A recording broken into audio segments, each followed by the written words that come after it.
नमस्कार साथियों, स्वागत है आपका एजुकेशनल चौपाल में। दोस्तों, पीवाईक्यू सीरीज के अंतर्गत आज हम लोग हिस्ट्री के एक टॉपिक जो पाला आर्ट है उसके सभी पीवाईक्यू के प्रश्नों के मॉडल स्ट्रक्चर पे चर्चा करेंगे। मतलब कि बीपीएससी में अभी तक पाला आर्ट से जितने भी प्रश्न पूछे गए हैं उन सभी प्रश्नों के मॉडल स्ट्रक्चर पे चर्चा करेंगे और देखेंगे कि उनमें क्या क्या लिखा जा सकता है। तो चलिए देखते हैं पाला आर्ट के अंतर्गत बीपीएससी में पूछे गए पहले प्रश्न को। तो हमारा पहला प्रश्न है, बिहार में पाल कला की प्रधान विशेषताओं का विवरण प्रस्तुत करें। Give a description of main features of पाला आर्ट इन बिहार। यह प्रश्न 41 बीपीएससी में पूछा गया था, जो कि लॉन्ग आंसर टाइप क्वेश्चन था और ये 38 मार्क्स का था। मतलब कि इसमें आपको हर एक फीचर्स को डिटेल में आपको एक्सप्लेन करना है। अब हम लोग प्रश्न के उत्तर को देखते हैं। तो इसमें सबसे पहले हम लोग इंट्रो अर्थात भूमिका को देखते हैं कि इसमें क्या लिखा जा सकता है। तो भूमिका में आप लिख सकते हैं, Pala art is a distinctive artistic style that flourish in eastern India present day Bihar from the 8th to 12th centuries CE, patronized by the Buddhist Pala dynasty. Pala कला एक विशिष्ट कलात्मक शैली है जो पूर्वी भारत वर्तमान बिहार में 8वीं से 12वीं शताब्दी तक बौद्ध पाल वंश के संरक्षण में फली फूली। तो इसे आप लोग पाल कला से संबंधित किसी भी प्रश्न के इंट्रो के तौर पे यूज कर सकते हैं, चाहे वो प्रश्न शॉर्ट आंसर टाइप क्वेश्चन में पूछा जाए या लॉन्ग आंसर टाइप क्वेश्चन में। तो इसे आप लोग अपने नोट में नोट डाउन कर सकते हैं। अब बात करते हैं प्रश्न के मुख्य भाग की। तो इसमें आपको सबसे पहले ये फ्लो चार्ट आपको ड्रॉ करना होगा, जिसमें आप सबसे ऊपर लिखेंगे पाला आर्ट अर्थात पाल कला। उसके बाद जो इसका 3 पार्ट था, आर्किटेक्चर स्थापत्य कला, दूसरा स्कल्पचर मूर्ति कला और तीसरा पेंटिंग अर्थात चित्रकला, इसे आपको लिखना है। फिर उसके बाद स्थापत्य कला के अंतर्गत जो इसका 4 पार्ट था, महाविहार, स्तूप, चैत्य और मंदिर, इन चारों को आपको लिखना है। फिर मूर्ति कला के अंतर्गत जो इसका 2 पार्ट है, ब्रॉन्ज और स्टोन, कांसा और पत्थर, जिसका मूर्ति बनाया जाता था पाल कला के दौरान, उसे लिखना है।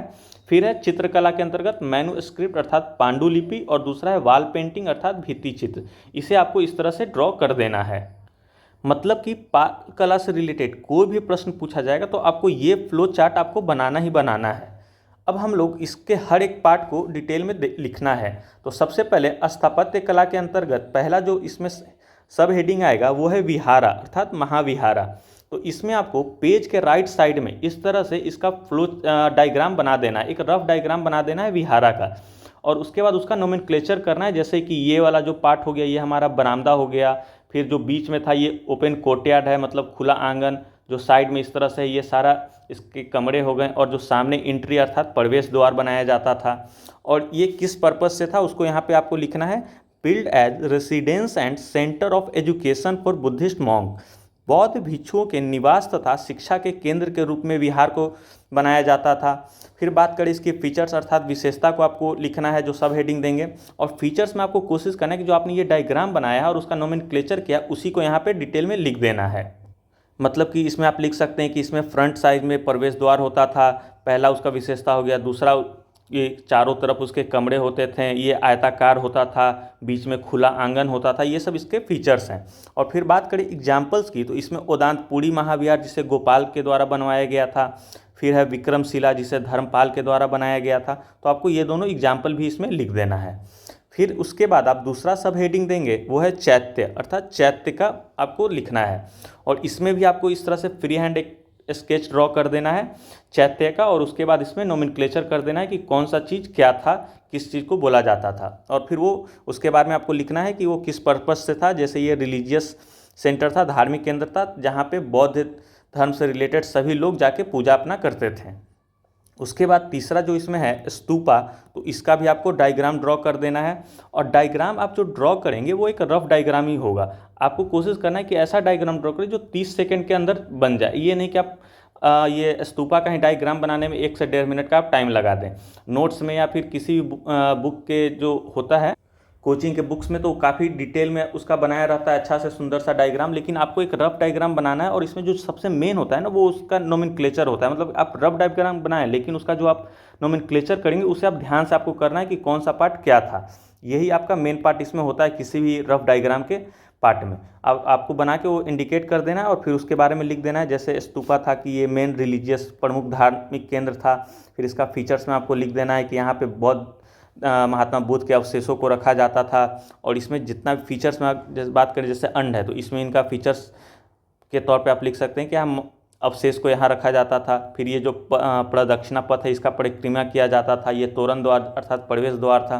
तो ये इसका फीचर्स में आ जाएगा। और एग्जाम्पल के तौर पे आप लिख सकते हैं जो सारनाथ में है, या फिर बिहार में जो 2 है चंपारण में, उसे आप लोग लिख सकते हैं।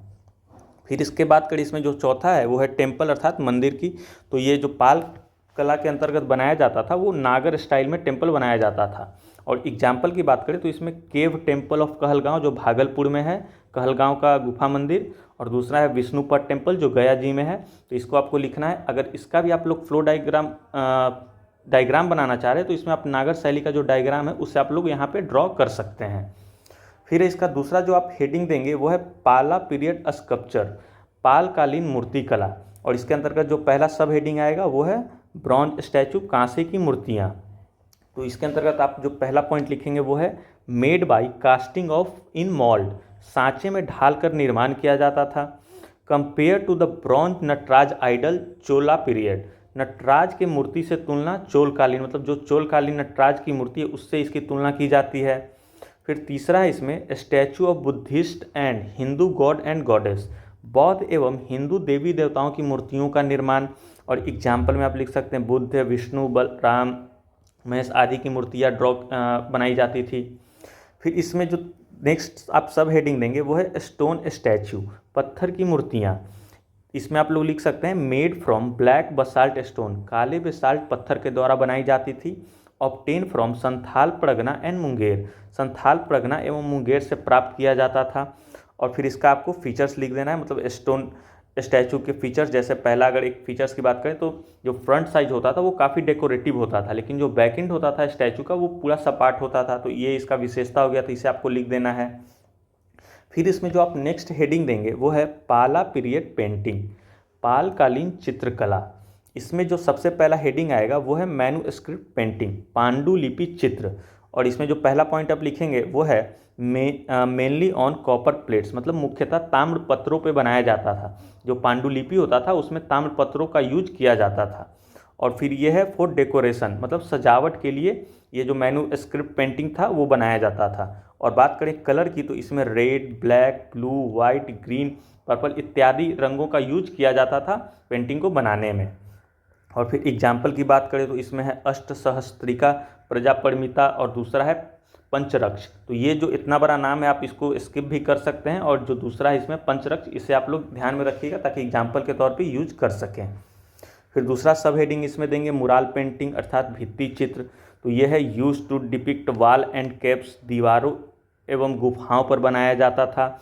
फिर है painting of fruits, flower, animal, human, चित्रों में फल, फूल, पशु, मानव आदि का चित्र बनाया जाता था। और बात करें एग्जाम्पल की तो found from Sarai fort Nalanda, Sarai किला नालंदा से प्राप्त हुआ था। अगर इसका भी आपको रफ डायग्राम बनाना तो इस तरह से आप इसका रफ डायग्राम बना दीजिएगा।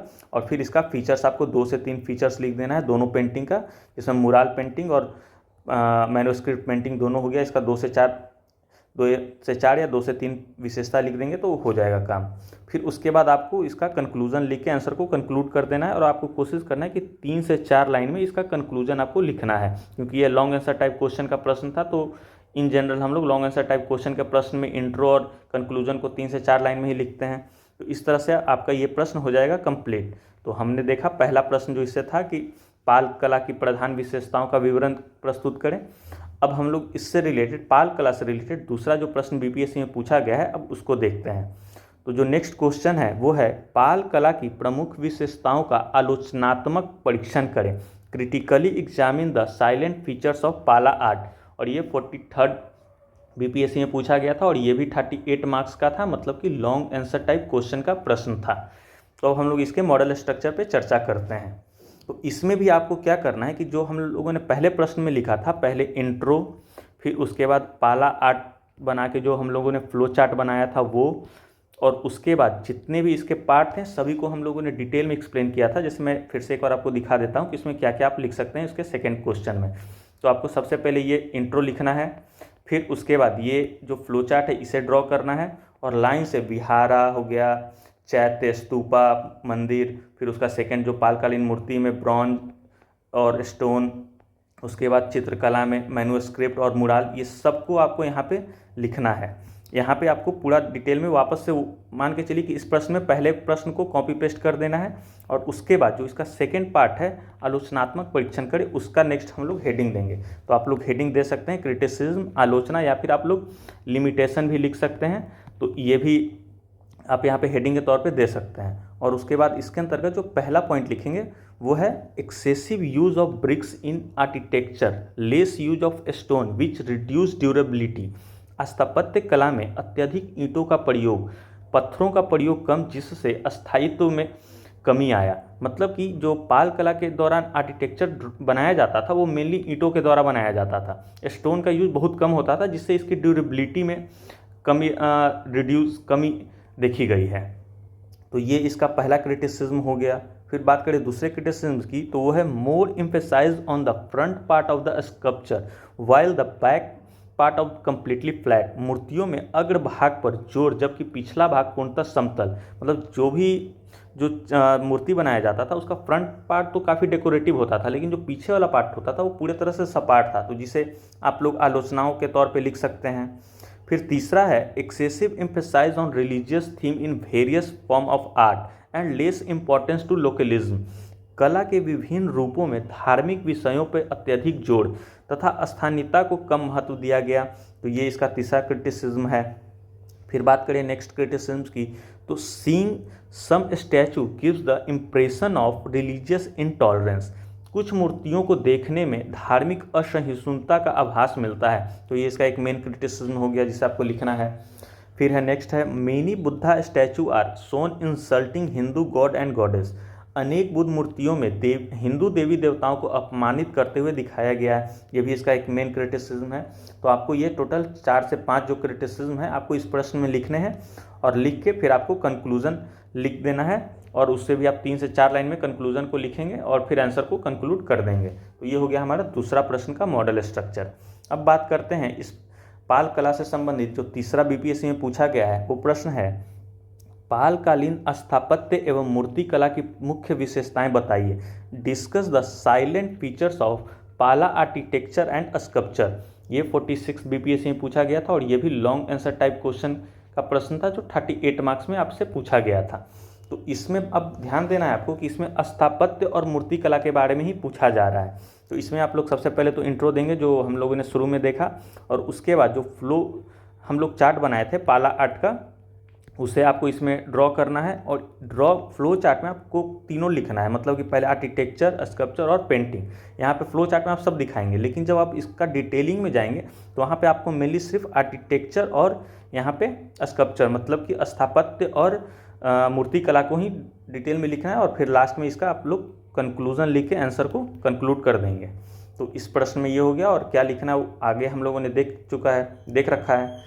अब हम लोग बात करते हैं इसमें जो नेक्स्ट क्वेश्चन आया था पाल कला से संबंधित, वो है पाल कला तथा भवन निर्माण कला की विशेषताओं को स्पष्ट कीजिए तथा बौद्ध धर्म के साथ उसके संबंध पर भी प्रकाश डालिए। डिस्कस द फीचर्स ऑफ पाला art and architecture and it's relations with Buddhism. और ये प्रश्न 65 बीपीएससी में पूछा गया था और ये भी प्रश्न लॉन्ग आंसर टाइप क्वेश्चन का था जो 38 मार्क्स का था।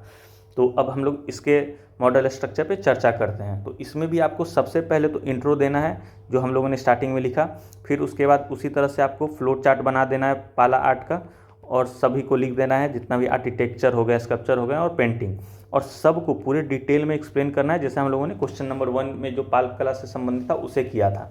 और उसके बाद जो प्रश्न का दूसरा पार्ट है रिलेशनशिप विद बुद्धिज्म, उसे हम लोग अब नेक्स्ट हेडिंग लेंगे। तो हेडिंग में आपको लिखना है रिलेशन विद बुद्धिज्म, बौद्ध धर्म के साथ संबंध, और इसके अंतर्गत आपको 3 से 4 पॉइंट को लिख के इसको संबंध स्थापित कर देना है। तो जो पहला हम लोग का इसमें पॉइंट आएगा वो है पाला रूलर्स रिलीजियसली फॉलो बुद्धिज्म। पाल शासक धार्मिक रूप से बौद्ध धर्म को मानने वाले थे, मतलब कि जितने भी पाल शासक थे वो सभी बुद्धिज्म धर्म को फॉलो करते थे। फिर दूसरा जो इसका पॉइंट लिखेंगे वो है under architecture art Mahavihara was build as a centre of Buddhist education.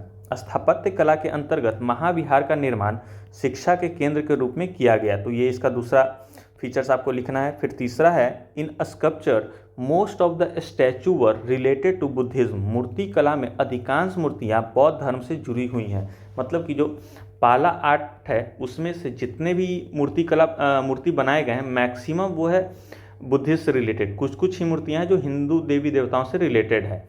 फिर चौथा इसमें in painting of the Pala period made in manuscript are made example of Buddhism, Pala कला की चित्रकला में भी पांडुलिपियों पर बने चित्र मुख्यतः बौद्ध धर्म से संबंधित हैं। मतलब कि चित्रकला में भी आप देखेंगे तो मेनली बौद्ध धर्म से ही संबंधित थे, कुछ ही हिंदू देवी देवताओं के थे लेकिन मैक्सिमम आप देखेंगे वो बौद्ध धर्म से था।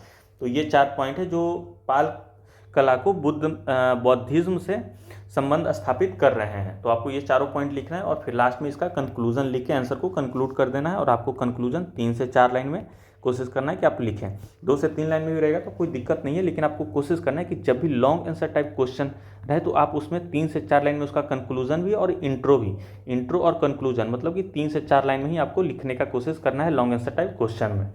तो ये हो गया हमारा टोटल 4 प्रश्न जो अभी तक पाल कला से पूछे गए थे बीपीएससी के मुख्य परीक्षा में।